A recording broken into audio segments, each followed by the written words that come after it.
LG ಫೌಂಡೇಶನ್ನ ಕರುಣಾಮಯಿ ಲಕ್ಷ್ಮಣ್ ಗೌಡ್ರ ಮಗ ಹಿತೇಶ್ ಅವರ 19ನೇ ವರ್ಷದ ಹುಟ್ಟುಹಬ್ಬದ ಆಚರಣೆ, ಶಾಲಾ ಮಕ್ಕಳಿಗೆ ಟ್ರ್ಯಾಕ್ ಶೂಟ್ಗಳ ವಿತರಣೆ.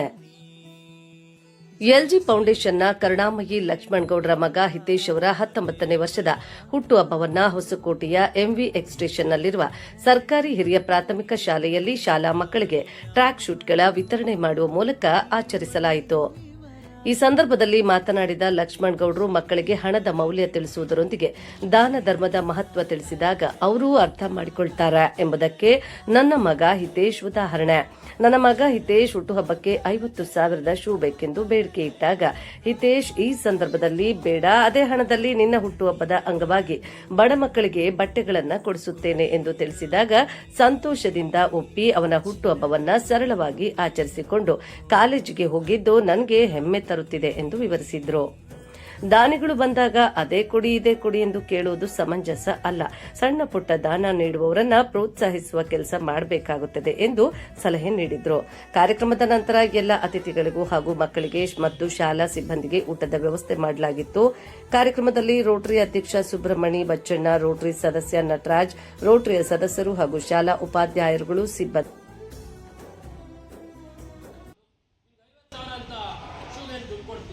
ಆ ದುಡ್ಡನ್ನ ನನ್ನ ಶಾಲೆಯ ಬಡ ಮಕ್ಕಳಿಗೆ ಒಂದು ಇದೀಗ ಅಂತ ವಾಪಸ್ ಕೊಡೋದಾದ್ರೆ ನಿಮ್ಗೆ ₹1,00,000 ಬೇರೆ ದಿನಗಳಿಗೆ ಕೊಡ್ತೀನಿ, ಇವತ್ತು ಕೊಡ್ಸಲ್ಲ. ನನ್ನ ಮಗ ಹೇಳಿದ್ರು, ಒಬ್ಬ ಮಕ್ಕಳಿಗೆ ಕೊಡ್ತದೆ, ನಂಗೆ ಶೂ ಬೇಡ ಬಿಡ್ಕೊಪ್ಪ ಅಂತ. ಆಕ್ಚುಲಿ ಶೂ ತಗೊಂಡೇ ಅಲ್ಲ, ಹಳೆ ಶೂನೇ ಹಾಕಲ್ಲ. ಇವತ್ತು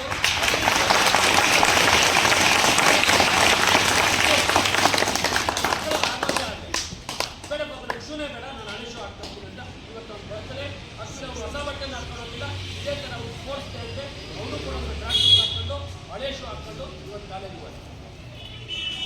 ಯಾಕೆ ನಾನು ಇದನ್ನು ಮಾಡ್ತೀನಿ, ಯಾಕೆ ಇದನ್ನು ಹೇಳಬೇಕಂತಂದರೆ, ನಾನು ಎಲ್ಜಿ ಫೌಂಡೇಶನ್ನು ಮತ್ತು ನಮ್ಮ ರೋಟರಿಯಲ್ಲಿ ಒಂದು ಡಯಾಲಿಸಿಸ್ ಮಿಷನನ್ನು ಹೊಸಕೋಟೆಯಲ್ಲಿ ಸ್ಥಾಪನೆ ಮಾಡಿದಾಗ ಅವತ್ತು ನಮ್ಮ ರೋಟರಿಯವರು ಹೇಳಿದ್ರು, ಈ ಪ್ರತಿ ಒಂದು ಡಯಾಲಿಸಿಸ್ ಮಿಷನ್ಗೆ ನೀವು ಒಂದು ₹250 ಪೇ ಮಾಡಬೇಕಾಗುತ್ತಪ್ಪ, ಹಂಗಾದರೆ ನಾವು ನಿಮಗೆ ಮಿಷನ್ ಕೊಡ್ತೀವಿ ಅಂತ ರಿಕ್ವೆಸ್ಟ್. ಅವತ್ತು ನಮಗೆ ಸ್ಥಾಪನೆ ಮಾಡಿದಾಗ ಏನಂತ, ಪ್ರತಿಯೊಬ್ಬರು ಅವ್ರ ಮನೆಗೆಲ್ಲ ಅವ್ರ ಮಕ್ಕಳು ಬರ್ತಡೇಗಳಾಗ್ತವೆ, ಅವರ ವಾರ್ಷಿಕೋತ್ಸವಗಳಾಗ್ತವೆ ಅಥವಾ ವಿವಾಹ ವಾರ್ಷಿಕೋತ್ಸವ ಆಗ್ತವೆ.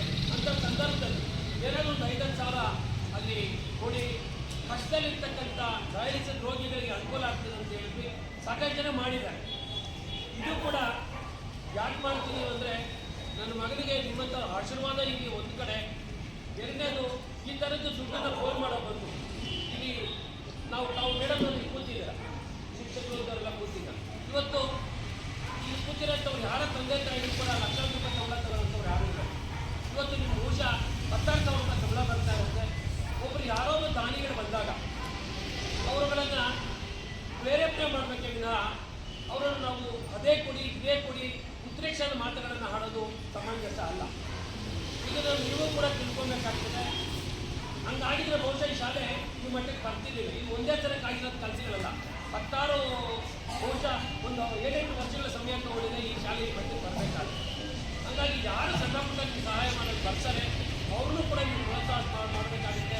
ಆಮೇಲೆ ಈ ಕೂತ್ಕೊಂಡಿದ್ದ ಎಲ್ಲ ಸ್ನೇಹಿತರು ಕೂಡ ಅವರ ಮಕ್ಕಳು ಅಥವಾ ಅವರ ಒಂದು ವಾರ್ಷಿಕೋತ್ಸವ ಈ ಥರ ಸಂದರ್ಭದಲ್ಲಿ ಇವತ್ತು ಒಂದೇ ದಿನ ಇಷ್ಟೆಲ್ಲ ಕೊಡ್ಸೋಕ್ಕಾಗದೇ ಇರ್ಬೋದು. ನೀವು ಕೊಡ್ತಕ್ಕೆ ನಾವು ನೋಡ್ಬೋದು, ಬಟ್ಟೆ ಕೊಟ್ಟಿದ್ದು ಆದರೂ ನೋಡ್ಬೋದು. ಬಹುಶಃ ನಾನು ಕೂಡ ಈ ಥರ ಬಟ್ಟೆ ಇದುವರೆಗೂ ಆಗ್ತಿಲ್ಲ ಸತ್ಯ. ನನಗೆ ಹೇಳಿದ್ರು, ನನಗೆ ಬಟ್ಟೆ ಆರ್ಡರ್ ಕೊಟ್ಟಾಗ, ಸರ್ ಈ ಥರದ್ದು ಬಟ್ಟೆ ಬೇಕಾ ಸರ್, ಮಕ್ಕಳಿಗೆಲ್ಲ ನಿಮಗೆ ₹100 ಕೊಟ್ಟರೆ ಬರುತ್ತೆ ಸರ್, ₹100-150 ಮಾಡಿಸ್ಕೊಡಿ ಸರ್. ನಾನು ಕೊಟ್ಟರೆ 10 ಜನ ಕೊಡ್ತೀನಿ, ಚೆನ್ನಾಗಿ ಅದು ಮಾಡಿ. ನೀವು ₹120, ₹130 ಕೊಟ್ಟರೆ ಆ ಮಕ್ಕಳ ಮನಸ್ಥಿತಿನೂ ಹಂಗೆ ಆಗ್ಬಿಡುತ್ತೆ. ಅಯ್ಯೋ ನಮ್ಗೆ ಅದೇ ಆಗ್ತಾರೆ ಸತ್ಯನೋ, ನಮ್ಗೆ ಅದೇ ಸಿಕ್ಕಿದೆ ಹೋಗ್ತಿರ್ತಾರೆ. ಅವ್ರ ಬಟ್ಟೆ ನೋಡಿ ಅನಿಸ್ಬೇಕು, ಪರವಾಗಿಲ್ಲ, ಅವ್ರು ಅರಿಯೋದೇ ಇಲ್ಲ. ಬಹುಶಃ ಅವ್ರ ಮಕ್ಕಳಾಗ್ತದೆ, ಬಹುಶಃ ಅವರು ಇದ್ದಾರಲ್ಲ ಅವ್ರ ಮಕ್ಕಳು ಯಾರಾದ್ರು. ನನ್ನ ಮಗ ಇಟ್ಟಿದ್ದಾನೆ, ನನ್ನ ಮಗ ಅವ್ನು ಶೂ ಮತ್ತು ಅವ್ನ ಬಟ್ಟೆ ಇಟ್ಟಿದ್ದಾನೆ. ಪಾಪ ನನ್ನ ಮಕ್ಕಳಿಗೆ ಬೇಕಾಗುತ್ತೆ, ನನ್ನ ಶೂ ಏನು ಮಾಡೋದು ತಂದು ಇಟ್ಟಿದೆ. ಬಹುಶಃ ಹಂಗೆ ಇಟ್ಟಿದ್ರೆ ಏನು ಕೂಡ ಆಗಲಾರ್ದು ಅಂತ ಬಟ್ಟೆನ ನಾನು ಪ್ರಿಪೇರ್ ಮಾಡಿದೆ. ಆದರೆ ಇಲ್ಲಿರ್ತಕ್ಕಂಥ ಕೆಲವರು ಮನಸ್ಥಿತಿ ಹೆಂಗಿದೆ ಅಂದರೆ, ನನಗೂ ಕೊಡು, ನನ್ನ ಮಕ್ಕಳಿಗೂ ಕೊಡೋ, ನನ್ನ ಸಿಬ್ಬಂದಿಗೂ ಕೊಡೋ, ನನ್ನ ಕುಟುಂಬಕ್ಕೂ ಕೊಡೋ ಅನ್ನೋ ರೀತಿ. ಆ ರೀತಿಯ ಮನಸ್ಥಿತಿನ ಬದಲಾವಣೆ ಮಾಡ್ಕೋಬೇಕಾಗ್ತದೆ. ಅದ್ರ ಜೊತೆಗೆ ತಾವು ಕೂಡ ಈ ಮಕ್ಕಳ